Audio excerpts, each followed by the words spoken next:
This is our first time back in this sanctuary in 3 years for Easter Sunday. Welcome home. Welcome home. And before I pray, I do have to mention that we have at least two birthdays in the house. Eloisa and Ethan, happy birthday! Yay! Please won't you pray with me?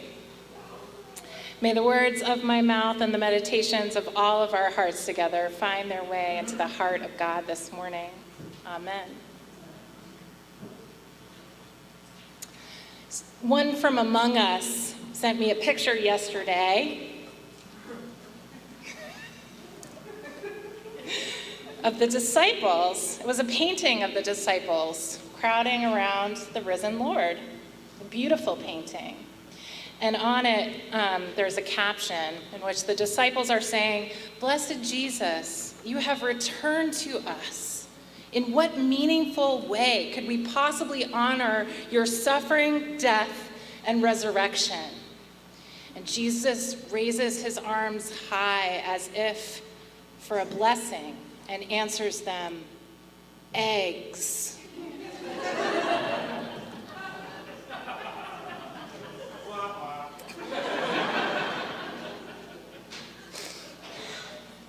Many of us think that Easter is for the eggs, right, kids? Did you enjoy your egg hunt? Good. Many of us think that Easter is for the bunny, or spring awakening, the earth again, or the dresses, or the too tight new shoes. Raise your hand if you're wearing too tight new shoes. I am. I'm the only one? All right. Or the brunch reservations, or the family gatherings, or the tulips and lilies and pastel colors and bonnets, or the Cadbury mini eggs. Truthfully, Easter really is for the Cadbury mini eggs. Just kidding. Easter is not for any of that. Easter is for those who have been to the cemetery. Easter is for those who have been to the battlefields of war. Easter is for those who have been to the mental hospital. Easter is for those of us who have lost a child or a parent or a spouse. Easter is for those who have been to the divorce court. Easter is for those who have filed the restraining order. Easter is for those who have been to the cancer center for chemo. Easter is for those who have gone to jail. Easter is for those who have lived in a car or on the streets. Easter is for those with cuts on their thighs and needle tracks in their arms. Easter is for those who have hit rock bottom. Easter is for those who are recovering or have not yet recovered. Easter is for those who hold the hand of their spouse in hospice. Easter is for those who have been to the morgue to identify the body. Easter is for the poor, the desperately ill, the almost dead, the mourning, the marginalized, the hated, the lonely, the lost. Easter is for those of us who have been to the cemetery and believe in miracles anyway. When it was early in the morning and still dark, 3 women walked to the cemetery. They are bringing spices to the tomb to anoint the dead body of their Jesus, their friend, their teacher, their rabbi, their healer, their God, their hope for the world.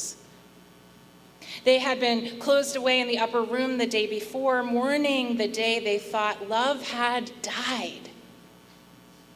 The women were the ones brave enough to come out of hiding and do what had to be done.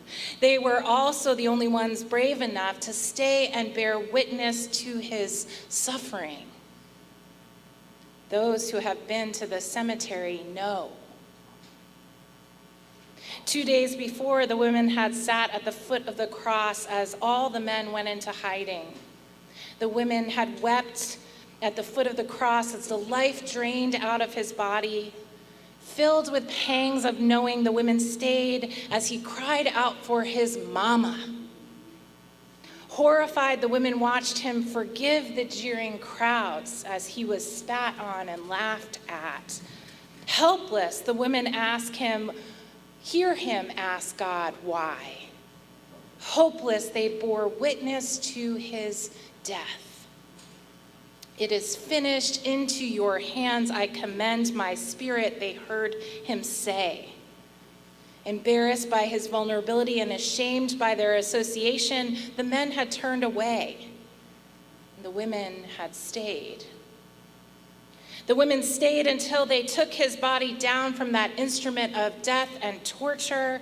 They watched as he was placed in a tomb, sealed shut forever with a loud slam. Terrified, they watched the skies split, mirroring their broken, cracked open hearts. They thought it was finished. On Saturday, they stayed present to their grief. They bargained, they raged, they sobbed, they held their friends. They tried to make sense of the senseless, a day of confusion and disbelief. On Sunday, the women came again to witness death, to see and touch the body, to make the unreal real.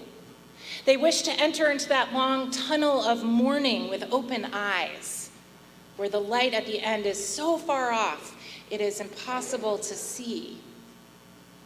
What happened next was surprising, disorienting, unexpected, amazing, impossible.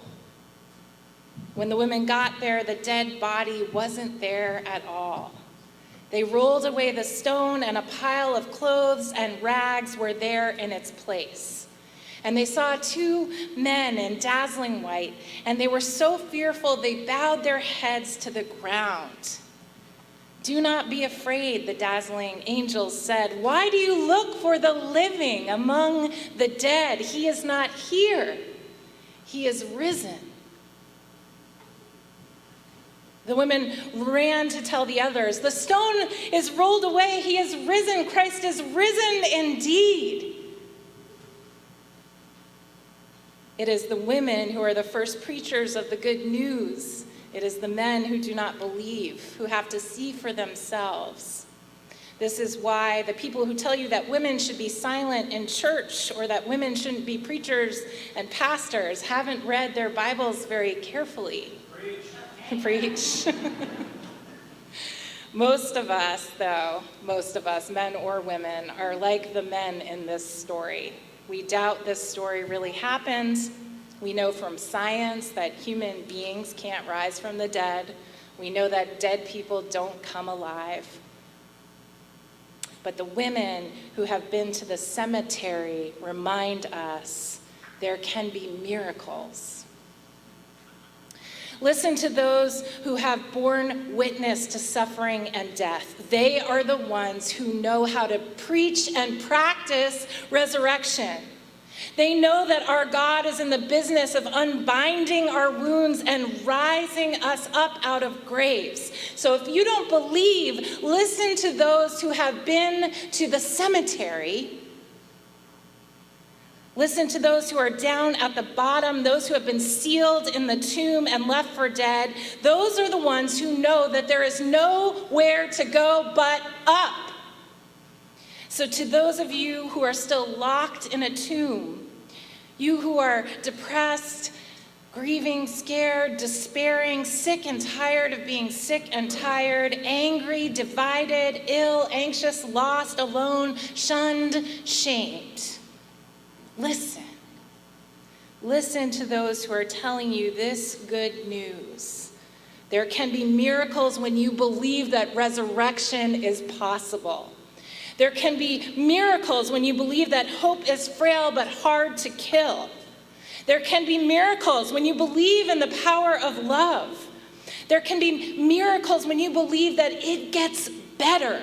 There can be miracles when you believe you are worth more than the life you are currently living. There can be miracles when you believe your life is for more than paying bills and losing weight. There can be miracles when you believe that all children are God's children, that the powers that seek to divide us are the same ones that killed Jesus. There can be miracles when you believe that the opposite of war isn't peace, but creation. There can be miracles when you believe that our dying Mother Earth is worth saving. There can be miracles when you believe that the church too will rise again out of the COVID ashes and into a revolution of love. There can be miracles when you believe that love conquers hate, that life defies death, that God always has the last laugh.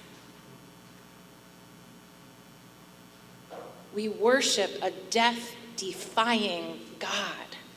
We worship a God whose love defies the forces of hate and oppression. We worship a God who brings the dead back to life. We worship a God who doesn't leave us where he found us. Beloved, Easter is for those of us who have been to the cemetery and tell the story. Easter is for those of us who do not give up on each other, on life, on God. Easter is for those of us who believe that a better world is possible. Easter is for those of us who will rise up with God's help to remake that world together, rise up out of our graves. Easter is for those who can believe that there can be miracles. Easter is for you and you and you and you and you and you and you and me, all of us. There can be miracles.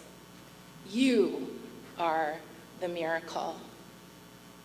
Made like him we rise. He is risen. He is risen! He is risen indeed. And we too will rise. Amen.